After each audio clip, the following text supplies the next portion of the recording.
नमस्कार मित्रांनो, बघा टीईटी 2024 ला आलेला हा खूप कन्सेप्च्युअल प्रश्न आहे मित्रांनो. बघा प्रश्न बघूया आपण. लांबीच्या निमपट रुंदी असणाऱ्या आयताचे क्षेत्रफळ 288 चौरस मीटर आहे.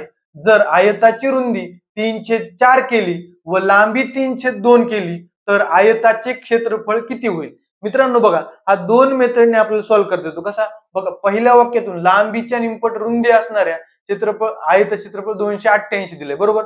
मग मित्रांनो याच्यावरून आपण लांबी आणि रुंदी काढू शकतो. एकदम सिंपल आहे, 24 आणि 12 निघते. परंतु त्यानं काय होतं मित्रांनो, लांबी रुंदी काढायची, पुन्हा नवीन आयत केला त्यांनी, नवीन आयताची पुन्हा अजून लांबी रुंदी काढायची आणि नंतर ते क्षेत्रफळ काढायचं. खूप लेंदी प्रोसेस होते. त्याच्यापेक्षा आपण रेशो मेथडने जाऊया. बघा कसं, आयताची रुंदी ते चेंज केली. आयताची रुंदी किती गेली? 3/4. म्हणजे याचा अर्थ काय असतो बघा, ही जी 4 आहे ती पहिल्या आयताची रुंदी होती आणि 3 आहे दुसऱ्या आयताची, युनिट मध्ये, एकक मध्ये. बघा इथं आपण रुंदी लिहू, बरोबर, रुंदी आणि खाली लांबी लिहू, बरोबर का?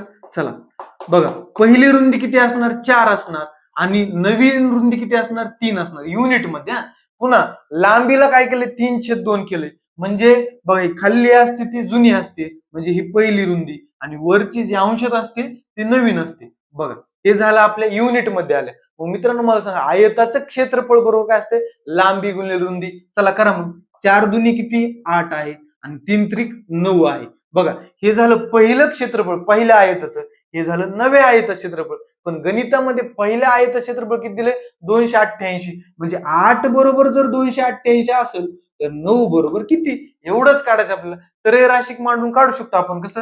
9 गुणिले 288 भागिले 8. बघा चला, 9 गुणिले 288 भागिले 8. चला करा काटाकाटी. 8 एक 8, 8 त्रिक 24, उरले किती? 4, 8 सक 48. 9 गुणिले 36 किती? 9 गुणिले 36, 9 सखी 54, 5 9 त्रिक 27 आणि 5 32. म्हणजे नवीन आयत क्षेत्रफळ किती आलं?